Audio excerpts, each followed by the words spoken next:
We'll go over this first. So when wait, let's just read it first. When Pyke is unseen by enemies, he rapidly regenerates some of the health. So he gets gray health.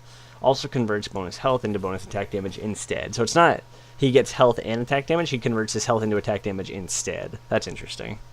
That's to prevent him from being able to build super tanky. He's always going to be a squishy champion. And that is a pretty massive amount of regen, right? Yeah, like it looks like it's like 30-40% of his health. That's very large, very large. Very potent for lane when he's going to get poked out by like mage supports, enchanter supports. He'll probably be relatively weak into all-in supports if he's going to be like this squishy all the time, and like he needs to be out of combat and unseen to like get his health back. So then we'll do Pyke stabs and greatly slows all enemies in front of him, and then he can ready and throw it. So the immediate stab. Oh, this is the throw. So that pulls. Will I do the other one too? Yeah. And this is just a quick stab. That is a pretty big slow, but that doesn't have a ton of range on it. So the harpoon gives him another. He's just another like hook style champion. So he'll probably be fishing for these kinds of things in lane, or he can just if he gets behind you, then he can wait for your flash and then Q you after the fact to punish you for using your mobility poorly, or he'll try to like land like a stun first and then set up to like land that just to like chain the CC together without necessarily trying to pull you very far. He can just do it to chain the CC together. So here he just gets a camouflage like Evelyn does. And he gets a movement speed increase and it decays out. So lasts a few seconds. This will give him really good roam potential, I guess.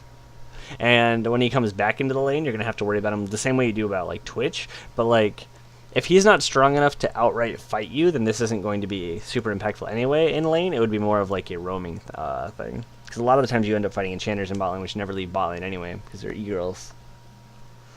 So this is interesting, because he gets a short dash, like Echo style, and then there's a delay, and then the Phantom comes back and stuns. And you can flash with it. Okay. So I assume you can also, like, you could E and invis yourself to get, like, a little bit of extra movement speed. And then, like, right when it's getting close to you, you could flash. Like, you could probably come from, like, the edge of Fog of War from stealth and potentially, like, flash and, like, stun somebody, which would be really low counterplay. And then, like, while they're stunned, then you can, like, ready up your Bone Skewer to pull them or to, like, immediately follow, like, a flash if they did. But it looks like this would be fast enough to just, like, skewer them right after the stun and just chain the CC together. So he strikes in an X-shaped area, blanking to champions, executing those below a certain flat amount of health. Enemies in the X that are not executed take damage equal to that amount. So if he executes one person, the others take the same damage.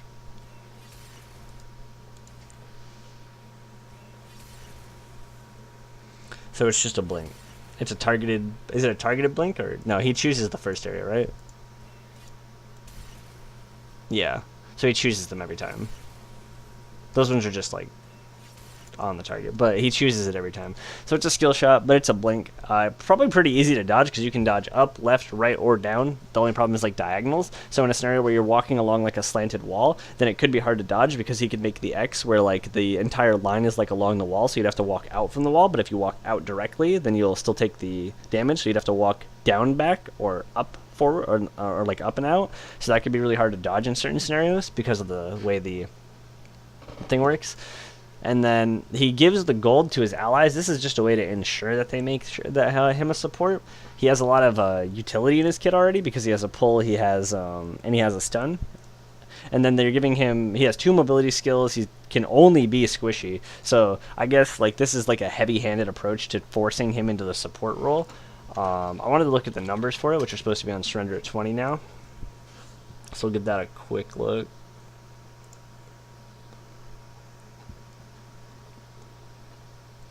Alright, so base HP, not low. HP per level is very high too. So he'll actually end up with very high just base health just throughout the game. Mana, whatever, doesn't really matter. He gets MR per level, to be expected. His AD per level is actually relatively low. He won't end up with, he ends up with 96, it will be. So if he ends up with 96, like, that's not a crazy amount of attack damage. He this is pretty good armor growth. Most champions get 3, I think. 3 something, I think. So this will be 4 times 18. What's that? 3672. So he gets 114 armor. That's pretty good. That's pretty high armor. His movement speed is really low, and he has very slightly more range than like some melee champions. So he will rapidly regenerate 30 to 81% of damage he's recently taken. Alright, so later in the game, if you ever chunk him but you can't kill him, then it doesn't matter. So that's actually really important to take into consideration, because then he could just stealth while he's far away from you, or he can walk into a brush somewhere and he'll have free health. So for every 14 health, he gets 1 AD. That's a little worse than if you were just buying the AD outright. This regen scales up 3% per level. This also, if he has like this potent of regen for when you can't see him, then that means that the value of like a pink ward in the middle of the lane can be higher too, because that can give him a very accessible option to regen. Maximum health regen, 25 to 50%, scales up with AD. Huh. So, even though he can take 81% of damage he has recently, he can only go up to 50% of health. Still, 25 to 50% of the health of his health is actually incredibly high. So this is still incredibly potent gray health. So he's gonna want to be able to control like a lane brush to like be able to reset repeatedly, while he like fishes for harpoons and tries not to get poked on the back end.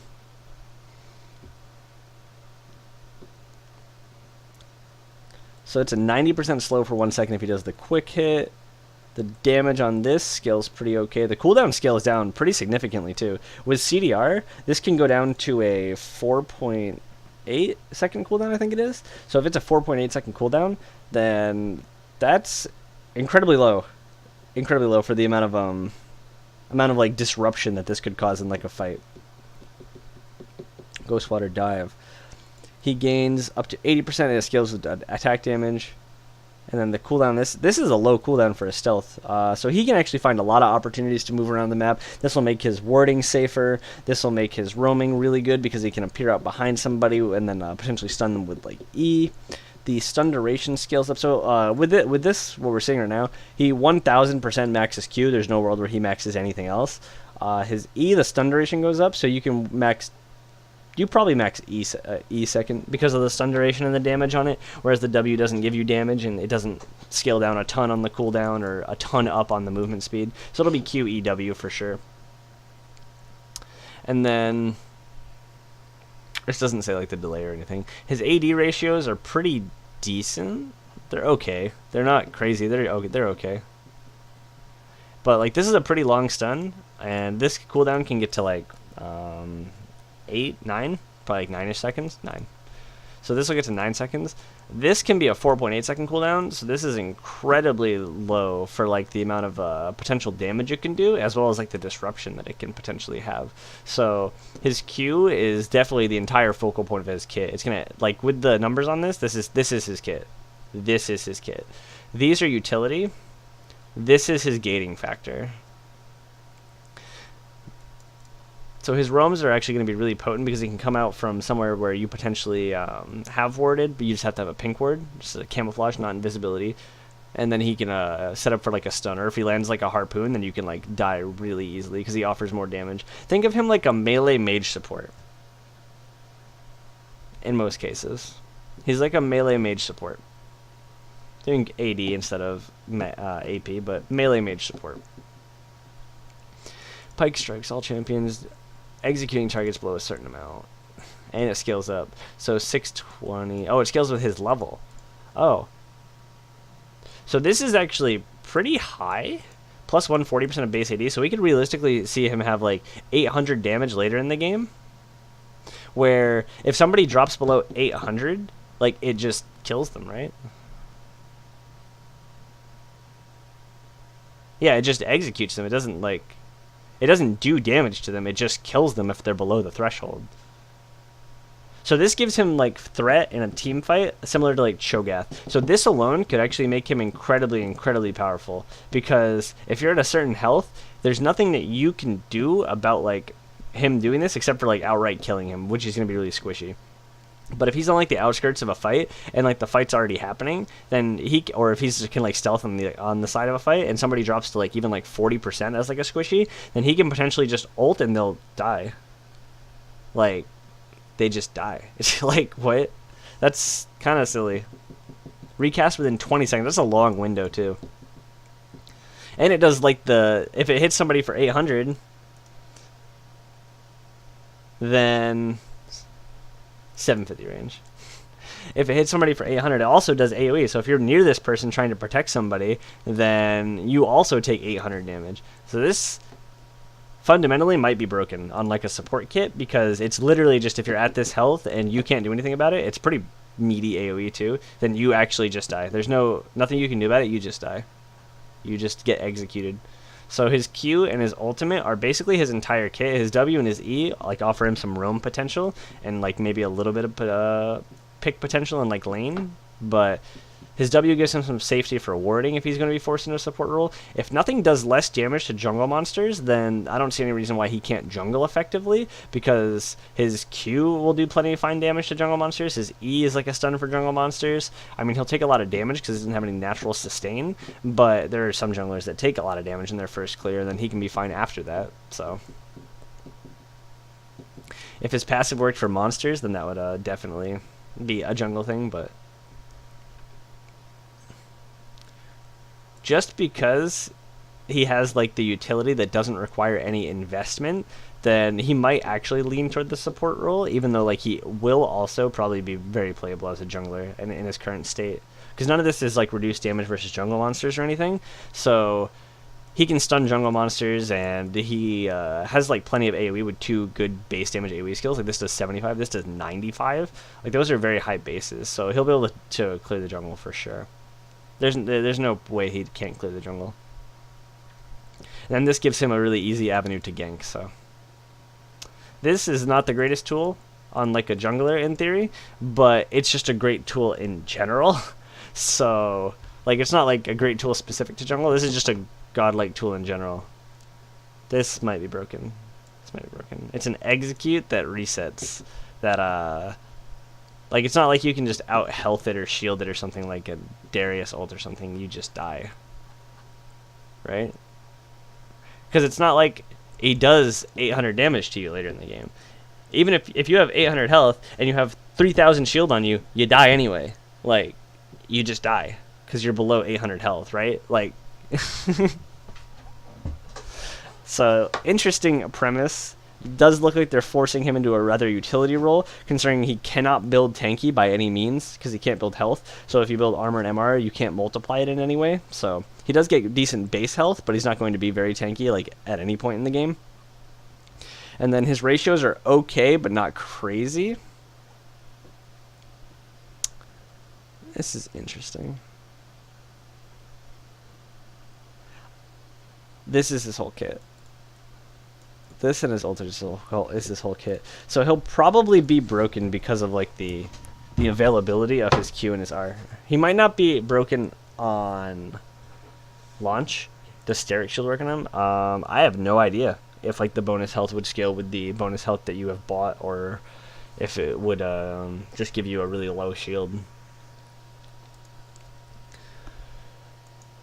Wow. Interesting champion.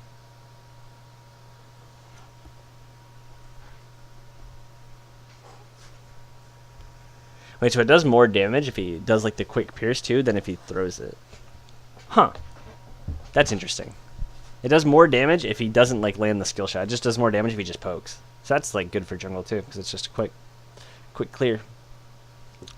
So my first guess is like his utility in his kit will make it so like him in a team fight is incredibly potent. Even though he's really squishy, he'll want to flirt on the outside of a fight. So anybody that's playing him, even in a support role, will need to be playing him as if he is like a carry. You need to play him as if he's like a carry. Even though you have pick potential, later in the game, it's really dangerous for you to be looking for like stuns like this, or looking for like deep stealths or things like that. So you're going to have to play the game like you're a squishy melee champion later in the game, and look for like a way to execute somebody with your ultimate.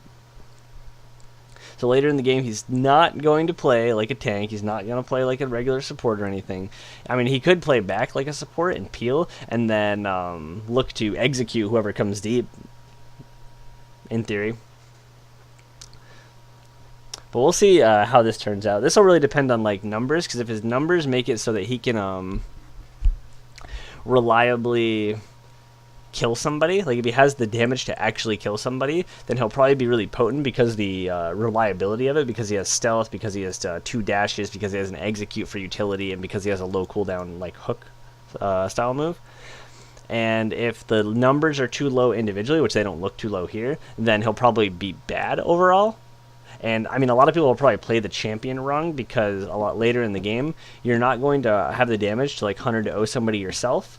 Odds are you're not going to have that kind of damage, and you're not going to have the tankiness that you would normally have to be able to like look for like picks or something with like this stealth and this dash, or with like the hook, because it might put you in like a dangerous position to do so. So he's going to play very different than other champions do, and so he'll probably start out with that really shitty win rate that like every new champion does, but I think he has the damage and the utility in his kit to be extremely potent. So that's my